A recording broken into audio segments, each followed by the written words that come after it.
Hi, I'm Sherry. This is Garden Angel Design, and this is my February walk and talk. So, here it goes.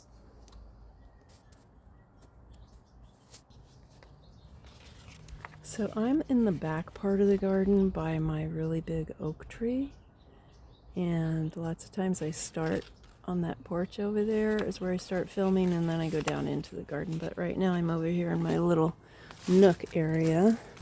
This is, I can sit here and meditate. This is, I've got firewood out here. So, okay, so let's just get going. So, I've been pruning some fruit trees today. Excuse me.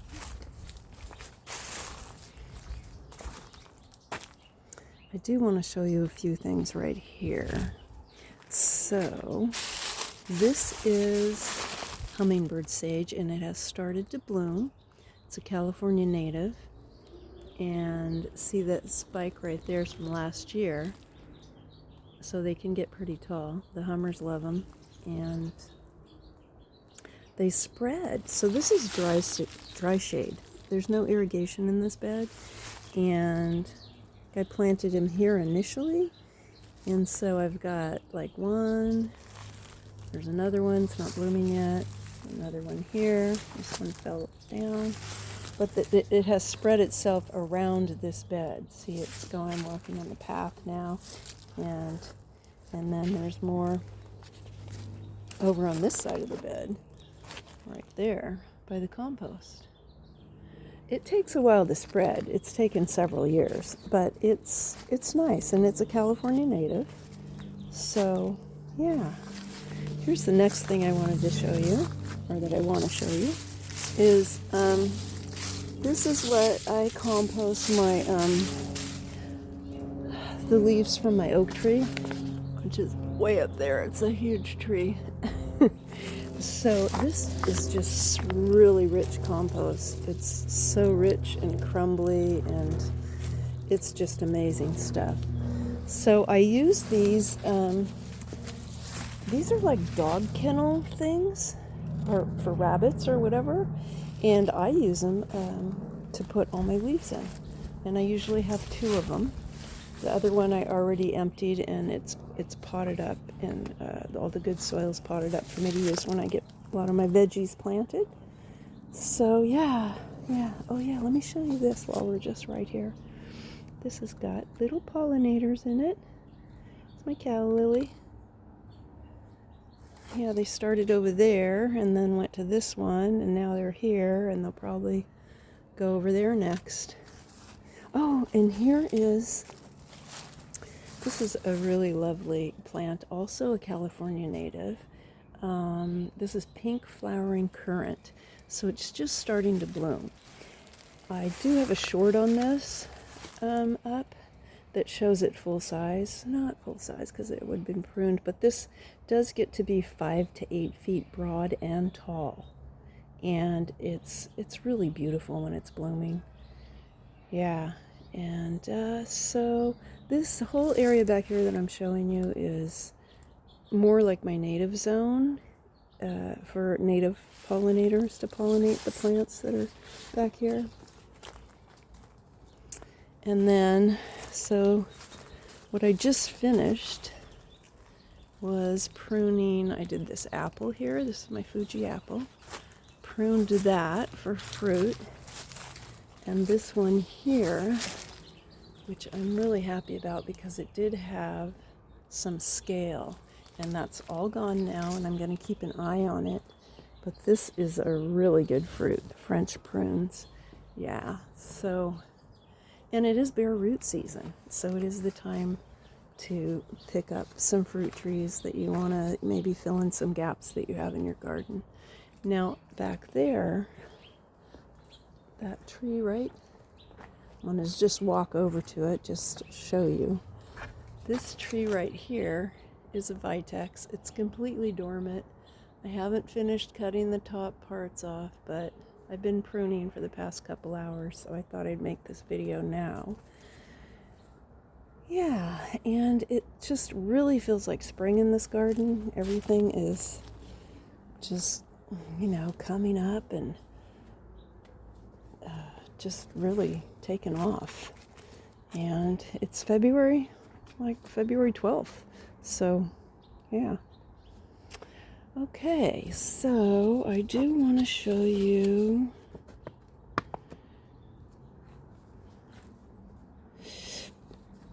here's my succulents.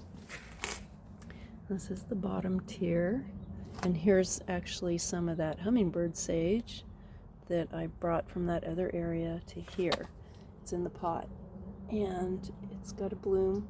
It's not open yet.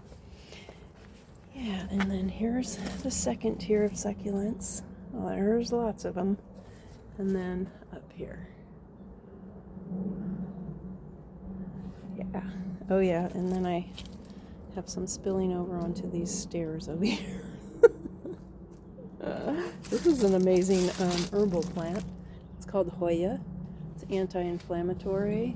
You can just like mash up the leaves or chew them up in your mouth and then put it on your arm or wherever you've got some inflammation going on. So I'm just going to walk over here and just show you the state of the garden right now. It's here's my ginger. I'm going to cut it down because it's that time of year and I have a lot of it down there, so I might move more of it around.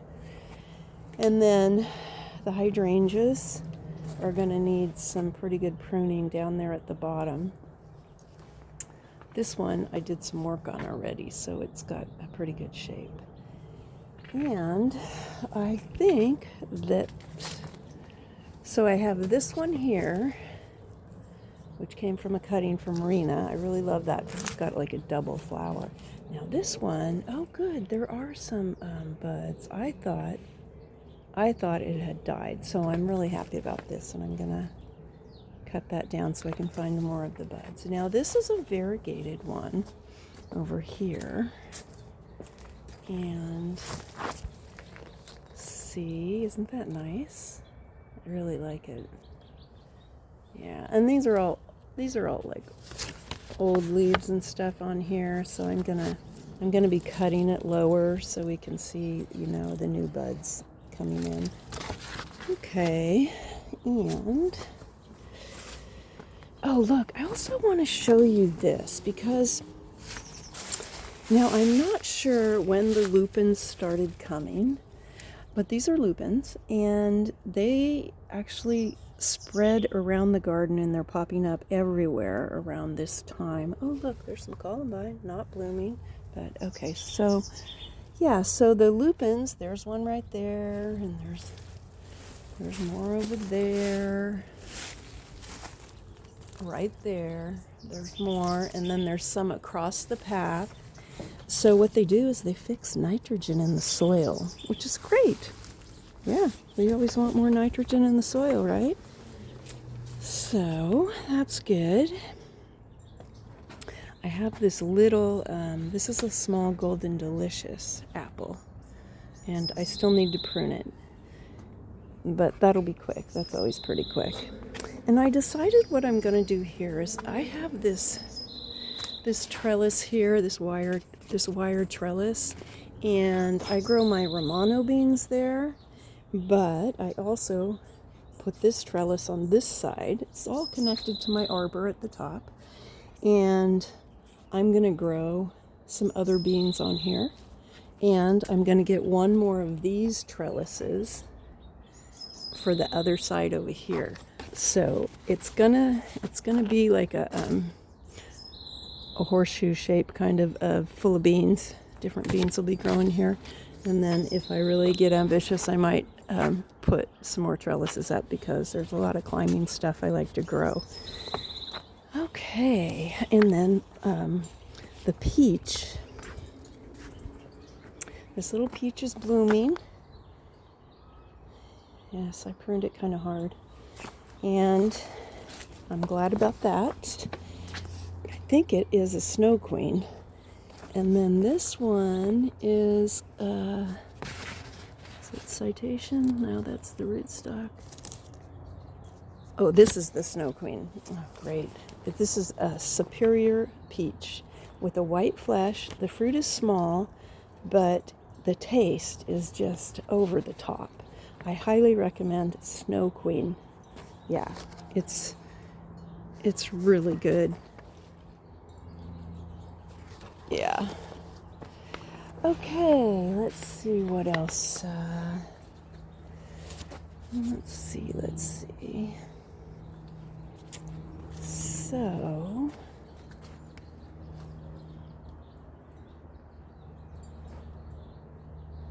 I've got some more succulents here.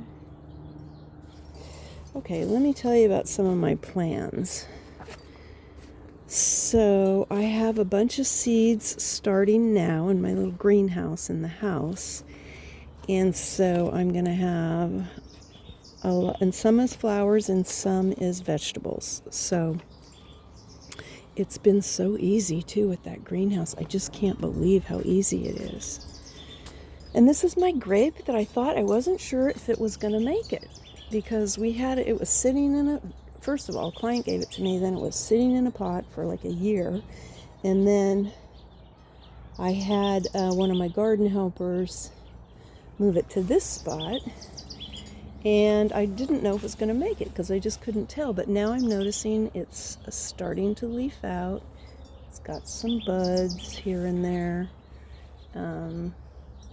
So I'm really happy because I was kind of worried about it. And it is a Thompson seedless grape. It's a really good one. So, what am I going to show you over here?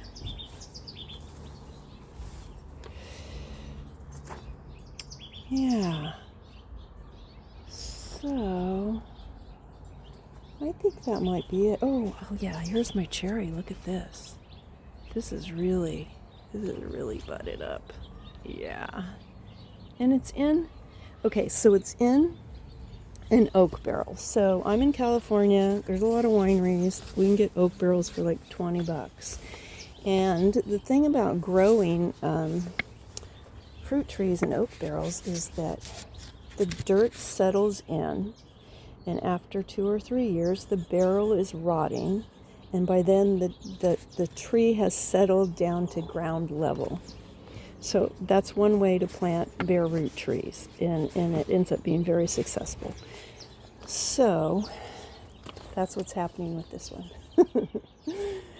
And yeah, it's going to have a really nice cherry harvest. I'm going to put some rock phosphate with some oyster shell on here, just to see if I can even make it get more fruiting buds, which probably will happen. So I still need to spread this straw around the paths. Right now, we have a lot of cleavers happening, which is great because it's really good, like to make into a sun tea. Just get the cleavers and you wash it off, rinse it out. Here's some cleavers right here for those of you who don't know what it looks like. And so what can happen is it can stick to you, like it can cleave that. It'll just stick onto you. So that's why they call it cleave. But it's really great for your lymphatic system. And I make a sun tea. I just put a whole bunch of it, fill a canning jar, and put it out in the sun for several hours, even overnight if you want. And it has a nice taste, and it's, nice. It's cleaning out your lymphatic system. It's, right there out in the garden. So it's really great. I have some euphorbias too. Euphorbias, there's a lot of big euphorbias this year. Let's see. What else do I need to show you? Yeah, the garden looks so different without the trees and all the shade, so it's really bright. Okay, so I'm going back over to the compost area.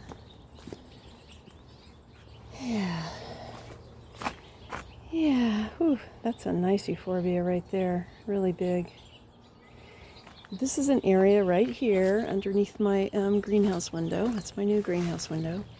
And I'm gonna try to figure out how I'm gonna design this. And I think that I might move one of the compost. I've got 3 compost things here. So I think I might move the one there that's by the green basket and make this area a little bigger. And this is full on sun. So I just might, you know what? I might end up just putting vegetables here, but I also have started a whole bunch of seeds for flowers, for the pollinators, for the garden. So some of those will be over here too. Okay, well, I think I about covered it.